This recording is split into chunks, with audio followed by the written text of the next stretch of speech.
James Anderson says there is a haze over the Oregon medical marijuana system.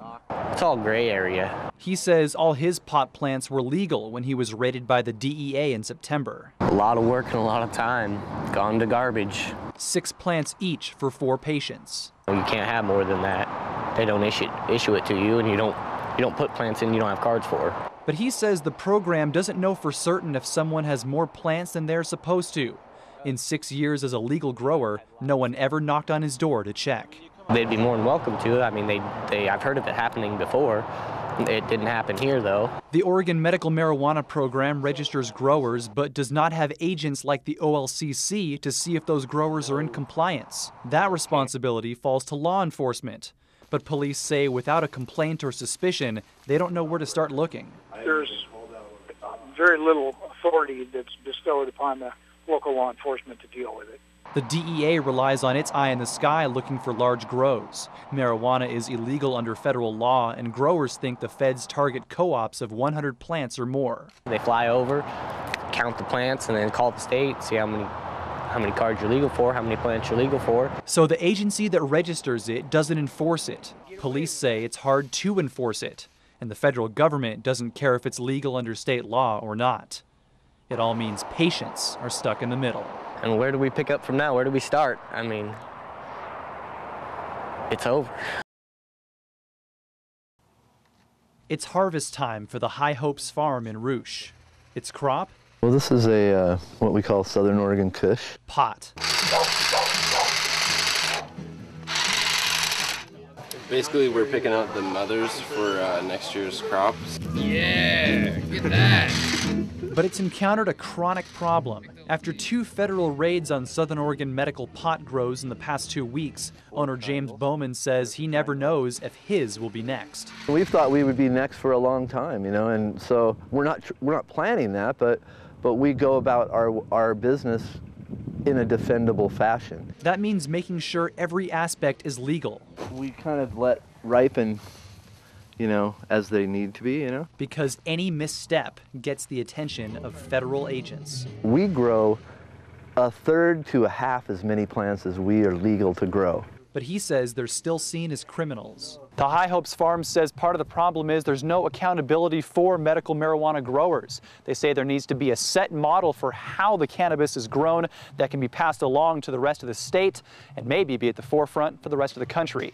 The Oregon Medical Marijuana Program does not have agents to check if growers are following the rules. And Bowman says that makes the system easy to abuse. We're trying to help as many people as we can and also do it in a model that hopefully can set some leadership on how to do this right. And when the rules are broken, the legal growers go up in smoke. State legislators say it's one thing to discuss the medical marijuana program in Salem, but seeing how it works up close is something else. There have been a number of complaints about the program. It's not defined clearly still, even after all these years. Representatives Peter Buckley, Dennis Richardson, Sal Esquivel, and State Senator Alan Bates were given a tour of the High Hopes medical marijuana farm near Rouge. Owner James Bowman says he thinks it's a model that can be adopted statewide to prevent trafficking and abuse. We want to make ourselves available for people that don't have an access to get it. But the legislators say it's an issue that sparks a lot of questions. How many people does this supply? All of your revenue is generated from money you receive from between 103 and 110 people. Do you ever have to show your books to the program? How much does a year's supply cost? Questions the program makes it hard to answer. There's certain things that this is perfect for, but on the whole there's some abuses going on, not necessarily the majority, but there's some abuses going on. And that's just on a state level. We have this whole issue between the federal government and the state government, which we all have to deal with somehow. Where our laws are contrary to each other, and these people are caught in the middle of that. As the lawmakers took a look at the hundreds of plants on the farm, some were impressed with the work being done. This sort of operation shows how it can be done in actually a professional way, a well thought out professional way, and I really wanted to see it. But others say it's a long road to fixing the problems with pot. Well, that's our job, to get the people that are abusing it out of the system. When the Oregon Medical Marijuana Act was passed in 1998, Johnny Voss was one of the first people in line. I have back pain, and I have anxiety, and I have nausea, and I have muscle spasms. Voss is one of more than 7,500 medical marijuana card holders in Jackson County, and also one of the hundreds whose medical pot was taken in 3 federal raids on local grow sites, despite claims that the grows were in compliance with state law. That's what I'm going through, and I don't think that's fair. I just don't think it's fair. My grower didn't even have the complete amount that he should have had. I don't understand why they say we can have it and then they turn around and take it away from us. But Representative Sal Esquivel says it's because of a system with no accountability. Right now you can drive a truck through some of these holes and we just have to patch them up.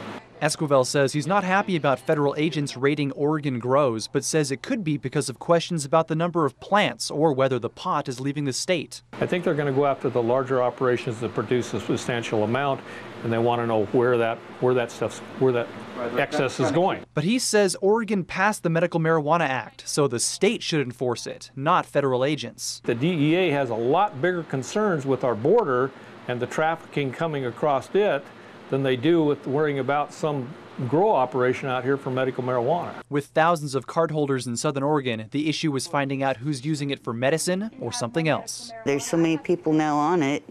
Maybe some of them don't need it, some of them do. I know I do.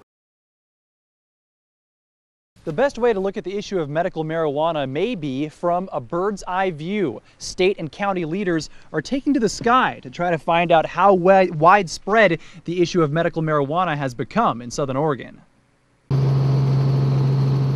I spend a lot of time flying over the valley, and I notice in my travels that I see hundreds of pot grows. Jackson County Commissioner John Rasher sees them every day in his helicopter. And Representative Sal Esquivel is worried the medical pot program is getting out of control. To see it all firsthand, we joined the two of them on a flight over Jackson County. Stephen, you and Sal will both be amazed today how many are out there. And it didn't take long to spot one. Just a couple minutes into the flight, we already saw one marijuana garden, and since then, a number of them have been dotting the landscape above Jackson County. Dozens of pot gardens between Medford and Shady Cove. Some had already been harvested, and one, that's the big one that they busted the other day out here on Table Rock, already raided by the DEA. Look at how big that one was. About 120, 130 plants. Wow. We saw 25 or so, maybe even as much as 30 grows, and we were only out for about 20, 25 minutes. Some were hidden, and some were right in the middle of neighborhoods. In a typical 1-hour flight, I can find at least 50 legal pot grows, and this is not just 1 or 2 plants in the backyard. These are major grows. Esquivel says even if all the grows were legal, the sheer number of them raises the risk of abuse. It's a product that's easily sold, and it's a product that brings you a substantial amount of monies. But he says a view from the top can help him get to the bottom of the issue.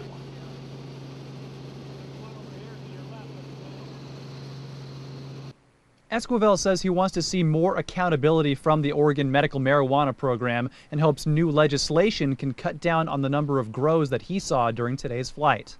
Live in Medford, Stephen Sandberg, Newswatch 12.